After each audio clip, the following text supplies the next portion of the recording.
जन्नत खुशियों का घर है, तमन्नाओं की सरजमीन है, अब्दी घर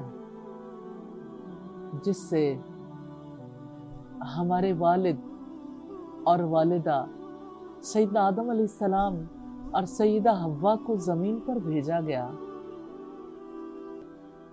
उस जन्नत के बारे में तमन्ना हो सकती है, उम्मीद बांधी जा सकती है, लेकिन धड़का लगा रहता है।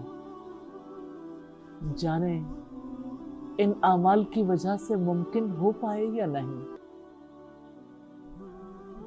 ऐसे में वो क्या अमल हो जिसकी वजह से जन्नत जैसा घर नसीब हो जाए। सैयदना शद्दाद बिन औस रजी अल्लाह ताला अन्हु कहते हैं कि अल्लाह के रसूल सल्लल्लाहु अलैहि वसल्लम ने फरमाया, जिसने इस दुआ को दिल के यकीन के साथ सुबह पढ़ लिया और शाम होने से पहले उसका इंतकाल हो गया, तो वो जन्नत में जाएगा। और अगर उसने शाम को पढ़ लिया तो सुबह होने से पहले अगर उसका इंतकाल हो गया तो वो जन्नत में जाएगा। एक बात अच्छे तरीके से ज़हन में रखिएगा, दिल का यकीन चाहिए। अल्फाज क्या हैं?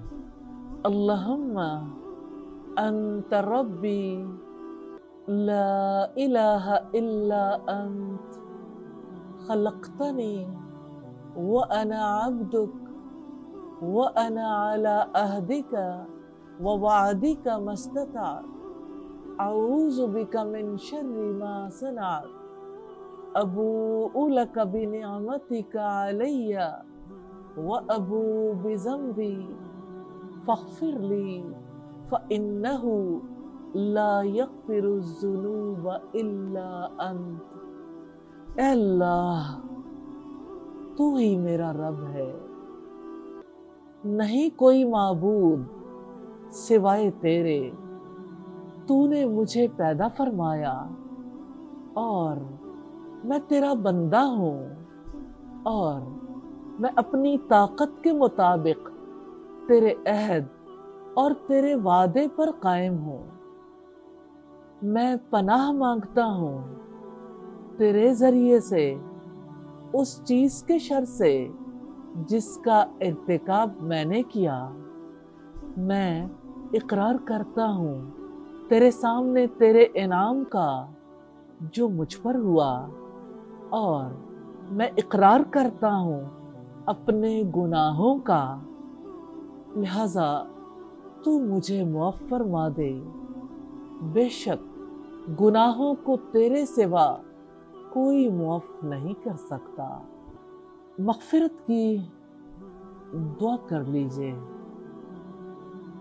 दुआ इबादत है, दुआ हिफाजत है, दुआओं का हिसार है, दुआओं पर इन्हिसार है।